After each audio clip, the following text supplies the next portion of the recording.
Hey, this is Anney. And Samantha. And welcome to Stuff I Never Told You, a production of iHeartRadio.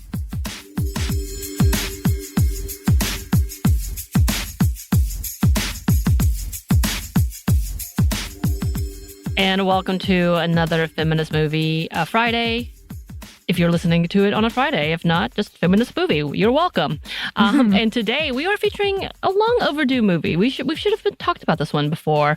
It is Waiting to Exhale. And I actually didn't realize that it's a great New Year's classic. So if you need more New Year's movies, here you go. Put that in your list. I will say, before I started watching it, because I have never actually seen it. 1995, I would have been 15, so I didn't watch a lot of, I don't think along these lines. But adult romance, by the way. I mean, like a serious adult romance. That's what I meant. But I keep getting confused with Stella Gets Her Groove Back. And I was waiting for Taye Diggs the entire movie. Oh, no. And he never showed up. And I was like, what's happening? Wesley Snipes. Never showed up. Jeez. Isn't that what these movies tell us about men? It's true. But I was just like, wait, where's Taye Diggs? I thought what? Why aren't they on a beach? I mean, they do eventually go on a beach, but. They do end up on a beach. I had never seen this, nor had I seen Stella Gets Her Groove Back, but I very much remember the poster of Stella Gets Her Groove Back. I don't know why, but I just remember that poster very vividly.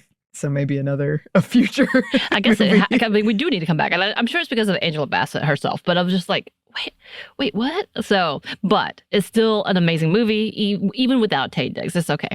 And of course, this is a classic, as it is a powerhouse of a movie with an amazing cast and crew that includes Angela Bassett, as we said, Whitney Houston, hello, R.I.P., Loretta Devine, who I was like, hey, Loretta, I've seen her in so many things, including Supernatural, who was supposed to be an original and she didn't, like a regular, and she wasn't. Did you know that? Mm-hmm. Love her, though. And I could not think of her name in Supernatural. It's like, what is it? And I had to look it up. Yeah, it was, I went through every M state but Missouri. I've actually very nerdy fun fact. I have taken to doing state quizzes lately just to test that I know where all the states are. Yeah, that's pretty good. We need to do more tests. Because I think I've forgotten a lot of remedial things.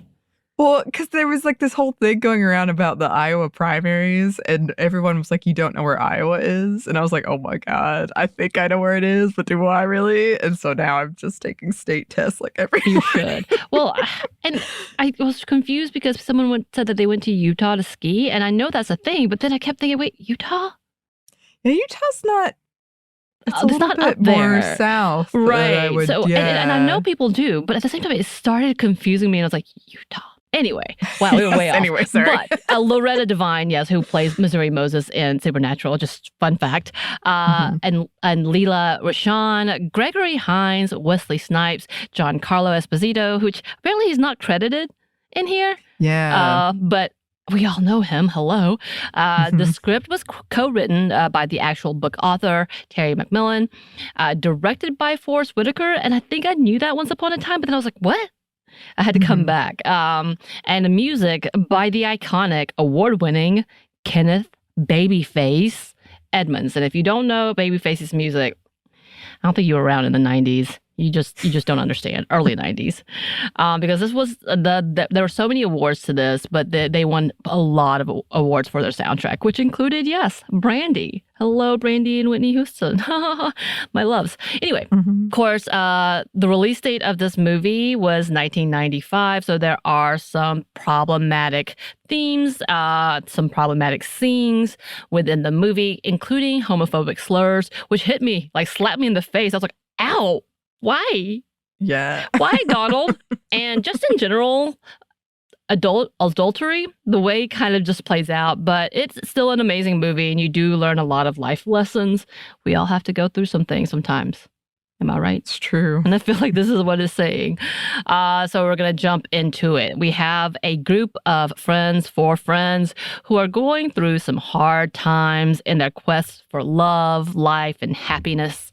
We have Bernadine Harris, played by Angela Bassett, Savannah Jackson, played by Houston, Gloria Matthews, played by Divine, and Robin Stokes, played by Rashawn.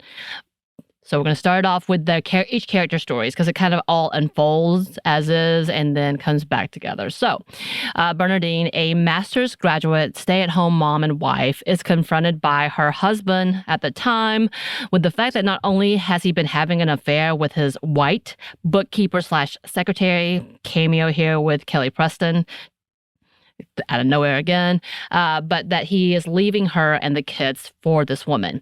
After some heated words in exchange, and he leaves, she starts to kind of reclaim herself and even her anger. She takes some of her husband's things, placing them in his fancy car, and sets that on fire. Love to see it sometime. After the firefighter comes through, was like, you know what's happening? She's like, you know what? That is trash, essentially. So she's like, yeah, you can only burn trash. That's it right there. Soon after, we see her selling off all of her husband's other items, including a car for $199. I was like, man, if only. And again, she finds out soon after that her husband is trying to leave her with the bare minimum, taking out all of their money. And she confronts him at his office, where we witness his mistress getting the hell slapped out of her. You know, things happen. And him trying to talk to her and asking her to settle for $300,000 and everything will be fine. She can have the house. After refusing to do so, she does all the things that she needs to in order to heal, hang with her girls, find a rebound, though it really wasn't that great as he was married and then kind of stalks her. She gets drunk, almost calls the mistress on a drinking call. She cares for her kids, and of course, she cuts her hair, which looks amazing on her. And soon she meets another man, inner Wesley Snipes, which I was like, what? Where did he come from? Again, I'm still expecting Taye Diggs. Still, I really thought he was going to come. I thought that was going to be him. Whose white wife is dying of breast cancer. But then they come together and commiserate. They imply they don't have sex, but connect emotionally together. And as her divorce finally comes to an end, she is awarded $1 million, 2 houses, some cars, and some other things. And she's able to leave John, her ex, with a farewell and justice. Wow. Yeah, when I was like, they were giving out all the things she was going to get, it's like, Get damn. it, girl. I also love that Whitney's in the background. Savannah is like, yeah. Like the two of them celebrating as they leave. Love to see it. Yes. So speaking of, then we have Savannah. Savannah is a successful television producer who is just looking for some love and companionship. So she goes on some failed dates with dudes who eventually she gets tired of. And then she gets a call from her mother who lets her know that the love of her life is trying to find her. Unfortunately, that love is still married with a child, but with a promise that he wants to leave his wife and come back to her, you know, her true love. She starts up the romance again, but soon she sees that he's just making up these empty promises and no longer wants to be with an asshole like him, and ends the relationship. Her mother is upset and afraid that she will end up all alone. We've all heard it before, but Savannah reassures her that she is just fine and will continue to be just correct. Robin, who we have, is a successful, high-powered executive who is seeking to have it all: the career, the family, the house. After some failed relationships of her own, she starts to go back with her married ex, who had originally left her to marry another woman who he got pregnant. Soon she realizes he is not the man she thought she wanted, breaks up with him after finding out that she was pregnant. Again, I think that she had a pregnancy with him and she had had an abortion because he didn't want it. But she decides she's going to keep this baby and wants to raise this child on her own and forget him. Yes. And then we have Gloria, our Glow, who is a successful salon owner, raising her own son, Tariq, who is played by Donald Faison. There was a lot of times I was like, wow, you're in this. Oh, wow, you're in this. Alone. Focusing a lot on just raising her son and providing for him has made her really anxious about him leaving the nest, which is sort of in the process. Thinking that maybe her and her ex could come back together after having a one-night stand, she tries to convince him to stay the night, which he then reveals that he is gay. This is Giancarlo Esposito. Yes. Soon she meets her new neighbor, who is a widower, and they hit it off. He gets along with her son as well, and everything looks good until she tries to tell her son not to go abroad for a trip to Spain. Soon she realizes she is being clinging to her son and apologizes to him and the neighbor for getting upset and realizes she is in love with her neighbor and he is in love with her too. So the movie ends as it began on New Year's Eve. And this time, as at the first New Year's, everything was falling apart for them. This time, they've all come together, just the ladies, celebrating around a bonfire, enjoying the night in each other's company, laughing and excited about what the future holds. The end. Mm-hmm.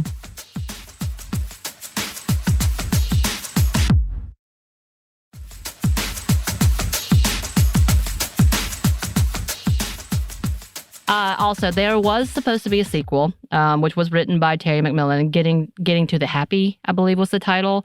But soon after, Whitney Houston did pass away, so all the cast pretty much said they did not want to go on without her. The author even said that they wouldn't know what to do without her character, and they didn't want to replace her. So I think it's just been kind of sitting in the water. It may be one of those things where it keeps coming back up. Maybe a revamping or something, because in 2023 there was another article saying that there was going to be a sequel, but I'm not sure, with guest appearances with the original. So we've seen that happen many a times. So who knows? Who knows what that looks like? Because to me, most of those women look exactly the same. So if you look at Angela Bassett, you're like, what? She looks exactly the same. Yeah. But yeah, so because of that, I'm not really sure if there's going to be a sequel.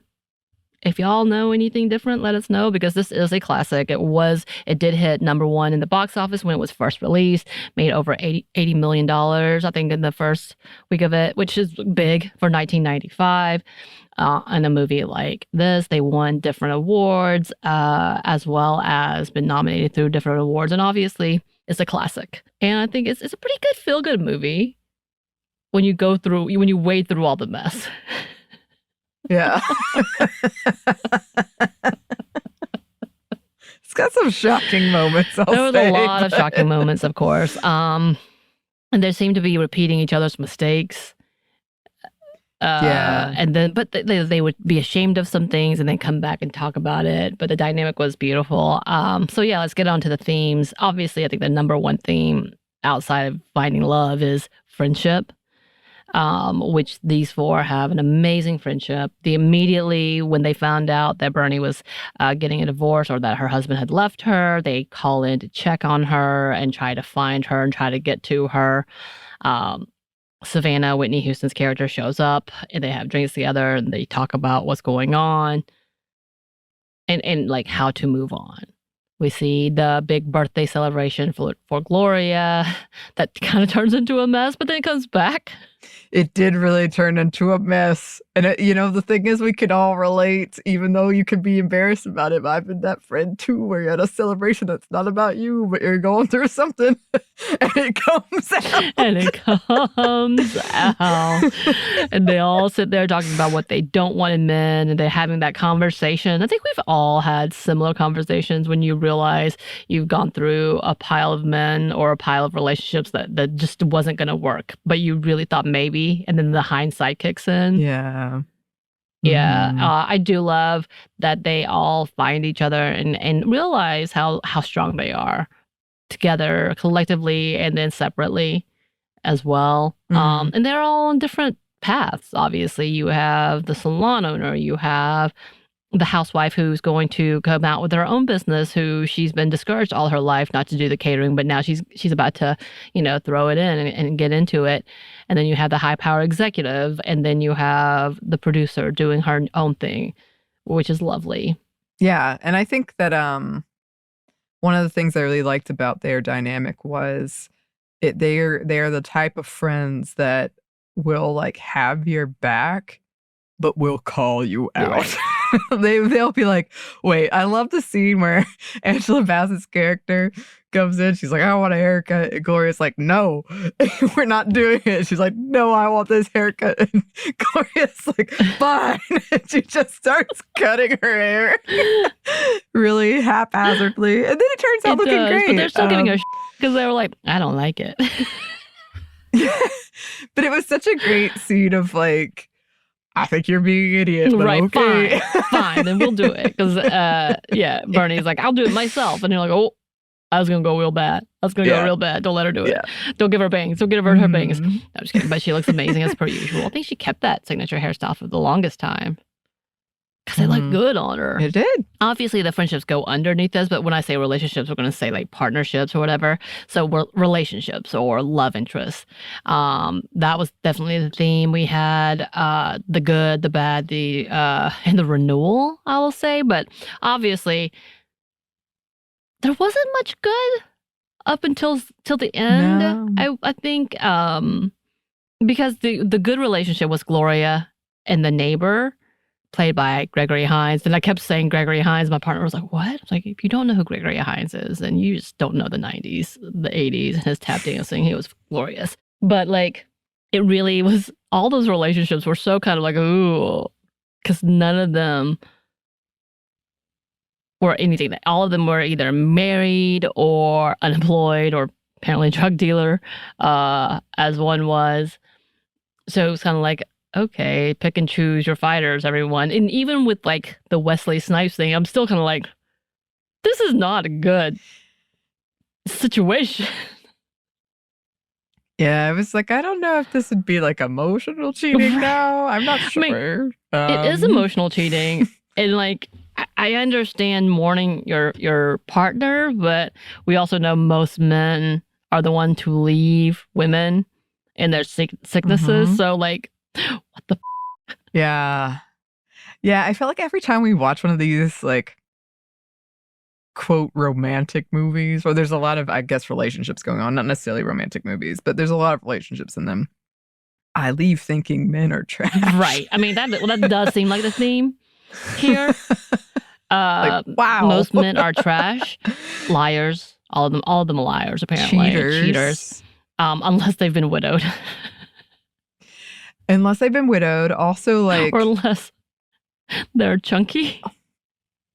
Yeah, that was strange. I couldn't figure out what was going on in that plot line for a minute. I was like, wait a minute. Okay.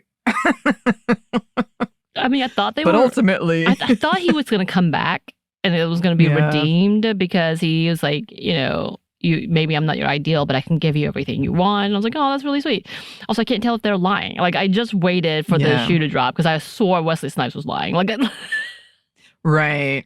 Like it was a big grift or something. Right, the entire time. Of course, I think that, like, even though it's kind of like, what is happening? That still kind of was like a hope of renewal for Bernie's character to see that there are men out there who do want to treasure the people they love, because she was jealous of the fact that he loved his wife as much as he did, even though his actions did not necessarily prove it to me at that point. But again, I digress. But the fact that you can have that and you can see that was a thing. I think for Gloria's character, she didn't think she could be loved and said that she was too fat and all these things, and just really didn't think she deserved it. And Gregory Hines' character was like, no, here you are, I love you, immediately. And they grew together. And not only that, but he was a father figure when Tariq's father walked away. I guess that was conflicting plot line too, of like, he abandoned his son. Absolutely. But he came back around, and when they found out he was gay, they kind of just dismissed him. I couldn't quite figure that part out. I wasn't sure. Yeah. It was an interesting sideline, I think. But those two things. I felt bad too, because when I immediately saw him, I was like, oh no, they're going to say he's gay. And then he was. And I felt horrible about myself. The earring. In the 90s, that was their key way of like letting you know, oh, this person's probably going to be gay. This character's going to be gay because he's got that is it the left earring or something? That was going around as a rumor when I was growing up, and I'm like, what is this? What is happening? But yeah, essentially that was that plot. 1995, y'all. 1995. We have to all remember this because the acting was not great. I think the only person that I was like, yes, getting it was, of course, Angela Bassett and her fierce anger. So, Whitney Houston did a great job too. But like when you come and see The Shining and all of them, but the 90s had a different level of acting skill that we saw. And I say this as I don't act well. Listen to our ads, but. You can see the differences. But yeah, I think that all the relationships really did have a ton of like trying to grow and trying to become better. I think Whitney Houston's character really does. They don't highlight it enough that she figures out she's okay. And she says, I'm an asshole because I've been with you and excusing these things and I don't want to be anymore. And that's like that big ending is like, yes, here we go. That's the realization. Yeah. Because again, like this is not unique to this movie or not even to the 90s, but there was so much like, you've got to find a man. There was even one line I wanted to write down where I was like, wow. Where it was like, a woman without a man, what are you even doing with your life? And she has this like producer job that she's really good at and she loves. And she's just got this guy that she keeps waiting, like he's going to change. And she finally has that moment of like, he's not going to change. And because I've been going along with it, I don't feel good about that. Right. And she has a great like public breakup scene. Yes. Nope. No more. And it was very vindicating. And her mom had been pressuring her so much. Like, you've got to get a man. This one I like. Right. She was like, nope. And then they even have like this moment where they have a big fight and then immediately call each other back and apologize, which I liked. I was like, okay. I also liked it was the rotary or just the connected landline. So you didn't know, Yes. She didn't know if it was her for sure. And I didn't either. Yeah, me either. I was like, this could be anyone. I don't know. Also, what kind of married dude calls the mother of the mistress to talk her into staying with him? What? That was a weird sideline too. I was like, what is happening? Why? Why? I also like how open they were in that one scene about like bad sex. Yes. It's like, wow, okay, yes. They know. I think that's to me the beginning of like the era of women being like, yeah, let's do better than this. Let's talk about this. Let's do better. Let's do better than this. This is not it. This is not it.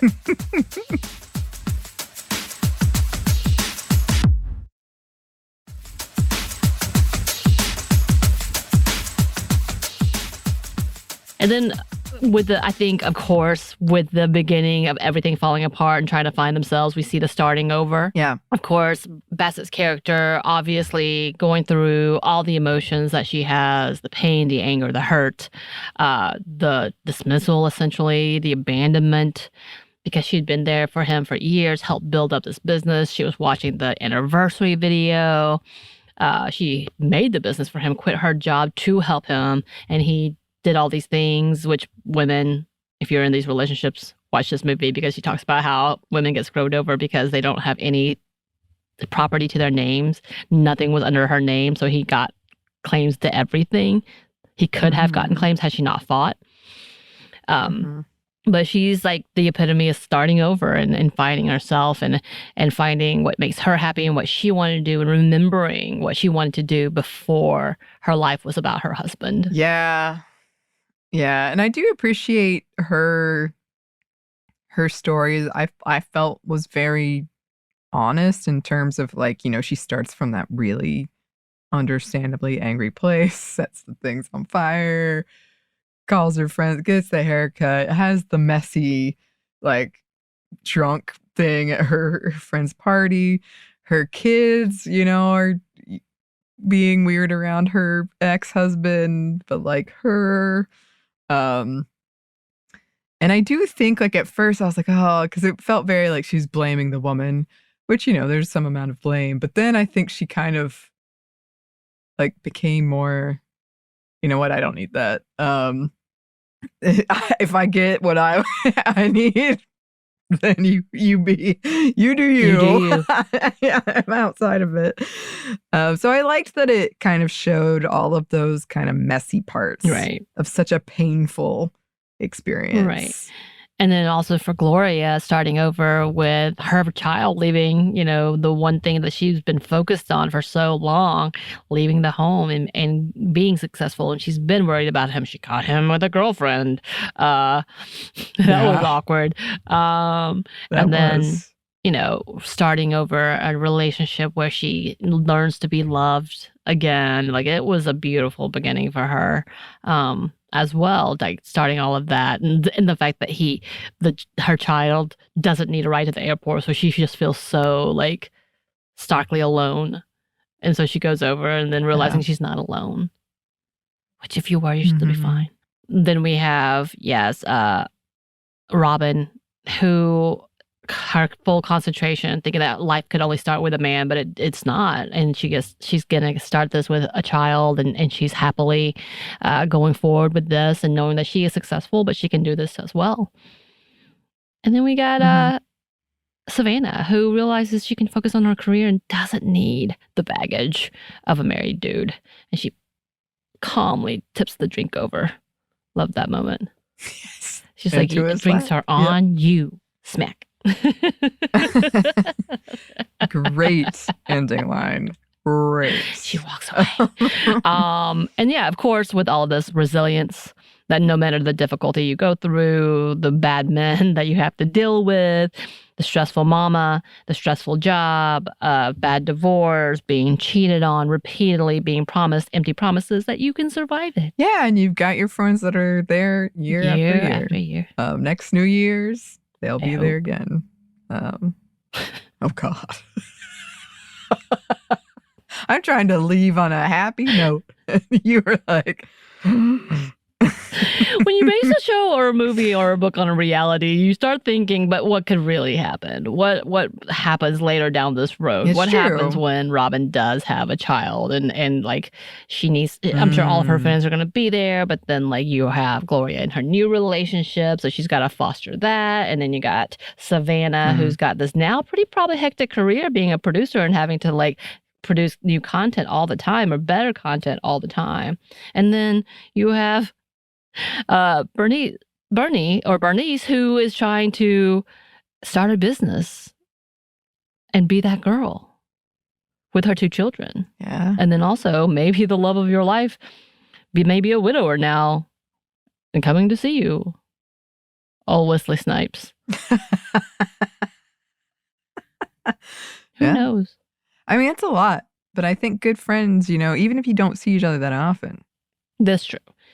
You'll still make time. Just as Savannah/Whitney showed up for Bernie from the beginning, I think they would all show up. It's true. I think they would all show up. R.I.P. Whitney Houston. Yeah. But yeah, so I think it was a really good film. It was very, again, still waiting on Taye Diggs to show up. I was still confused. I watched it on Valentine's Day. I did too. I actually did it while I was in bed. I was like, I'm gonna watch this in my bed. Here we go. Happy Valentine's Day to me.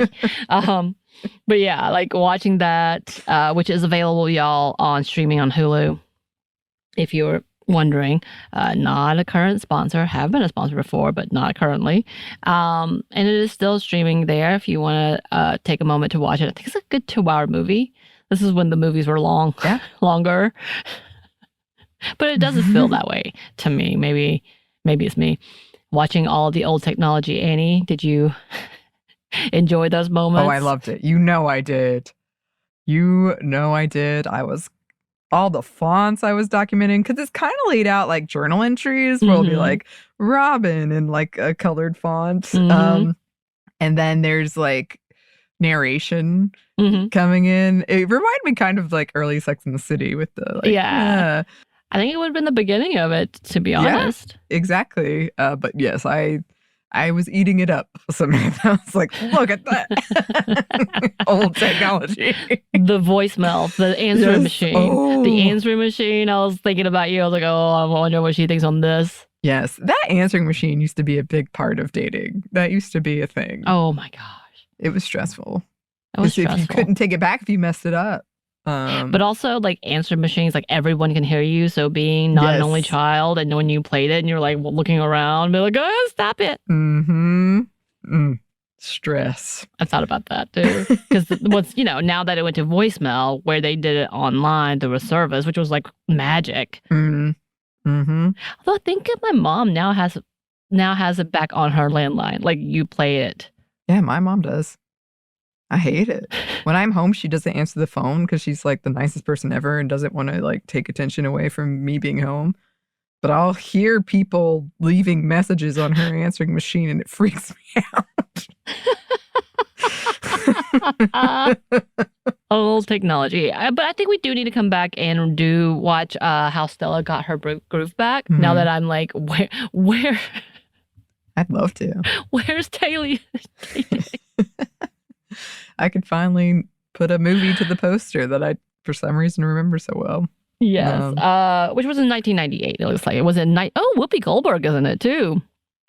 This may be also a who's who coming into this. This is also a Terry McMillan book, I believe, and then I'm sure she helped with the screenplay. So we need to come back to that. That's a 1998 release. But yes, I know the poster you're talking about because I'm looking at it right now.